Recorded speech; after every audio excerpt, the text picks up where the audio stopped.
Point number 4, lifestyle dog training produces proactive dogs.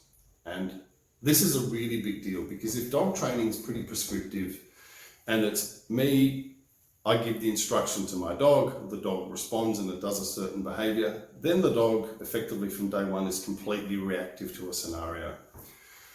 And being reactive to a scenario is okay, but it makes the dog stop thinking. So the whole thing about teaching dogs to behave with us in the real world and in our home environment with regards to lifestyle training is to get the dog to start to think, well, how do I have to think in this environment? And because we're training the dog in the context of living with us day to day in the house and on the street, the dog is continuously working with us and trying to figure out how to get the best out of what we want from them and how to get our interaction with them to strengthen their behavior, to make them feel good. So we now have the dog that's actually working with us going, what's next? What's next? How can I help you? What can I do? How do you want me to work with you?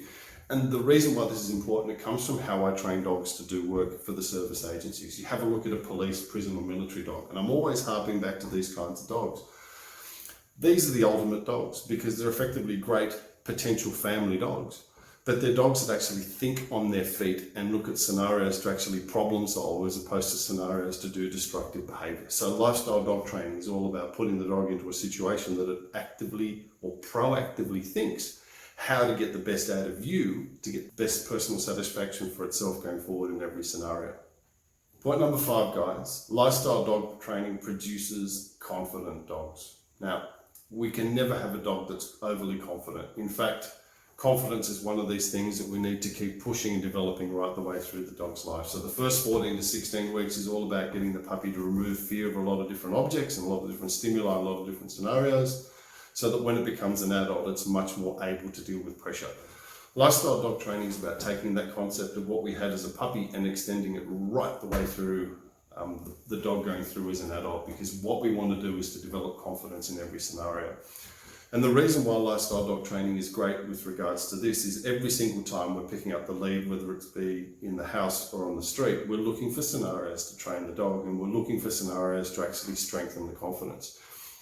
Now, confidence is the memory of past success. So this is the important thing. So future behavior is all determined on what happened in the past. So if in the past, in a particular scenario, a particular way that I dealt with pressure or dealt with a situation gave me success, I'm more likely to go back and repeat it.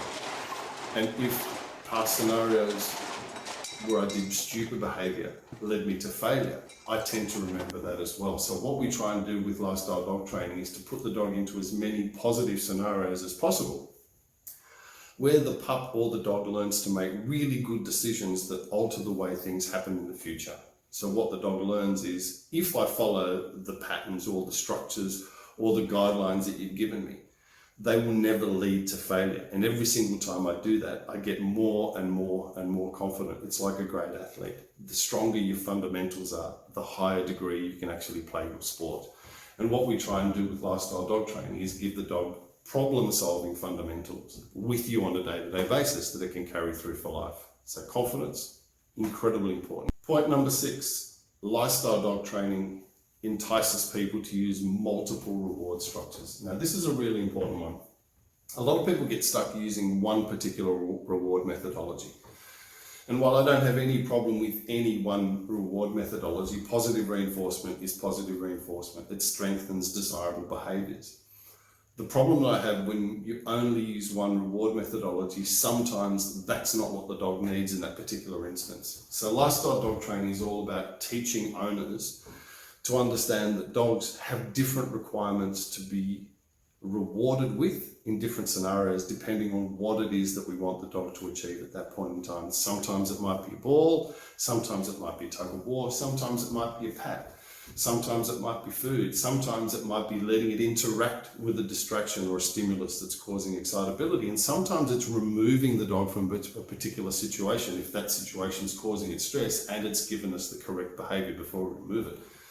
So understanding that there are many different types of reward structures is really important going forward in training, because these are the foundation stones that we need to apply with regards to lifestyle training, where through confidence and through exposure with us on a day-to-day basis, we as trainers are learning to utilize a myriad of different reward structures that are specifically appropriate at that instance, in that situation, to strengthen the behavior. And if you have a dog, and this is one of my favorite sayings, if I'm your dog and I've just done an amazing behavior and I've got a specific need and you give it to me, the dog goes, amazing.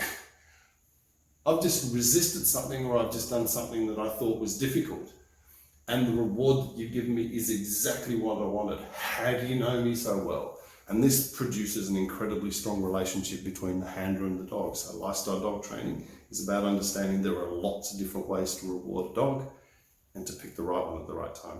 Point number 7, lifestyle dog training produces environmentally strong dogs. Now, what I mean by that is, and we've talked about this a little bit briefly before, environmentally strong dogs are dogs that are actually comfortable in many different environmental situations, and they're not affected adversely by the changes in the environments as they happen. Sounds complicated, but it really isn't. So if we've got a puppy at 8 weeks, and in the critical socialization period, we're taking the puppy everywhere. So it's in situations that will affect how you want the puppy to be as an adult. So if you're living in a situation that you're living in a built-up area and there's lots of traffic and lots of people, and you're going to markets and there's movement and there's all sorts of things. If we've started training our puppy from minute 1 to be comfortable in and around lots of different distractions that it will need to deal with as an adult dog, by the time it gets to be an adult dog, it's dealt with it. It's comfortable being around people, it's comfortable being around noisy environments, it's comfortable being around other dogs or livestock or different things that affect it as an adult dog, because we've done all the hard work in the early stages to make the dog comfortable in all those different environments. So you cannot have a dog that's overly environmentally stable. If you have a look at a wolf, okay, they're incredibly intimidated of everything other than in their specific environment. If you take a wolf and you put it in an urban environment, it'll have a meltdown because it doesn't have the tools to deal with it and it hasn't been trained or socialized or habituated to deal with it. So lifestyle dog training, because we're actually doing all of the training in the environments that potentially can cause most of the problems, we're not only getting the dogs and the puppies confident in those environments, but we're helping them get stronger and more consistent in those environments, so the environment itself makes the puppy feel good. And we all know this for a fact. All of us go into a specific environment and we feel a specific way. How many of you, when you go to the dentist, you already have an issue, even though it might just be for a regular clean, you may feel a little bit intimidated by it. Doesn't mean that it will hurt you at the dentist. It just means that we have a preconception of how the dentist makes us feel. Dogs are exactly the same.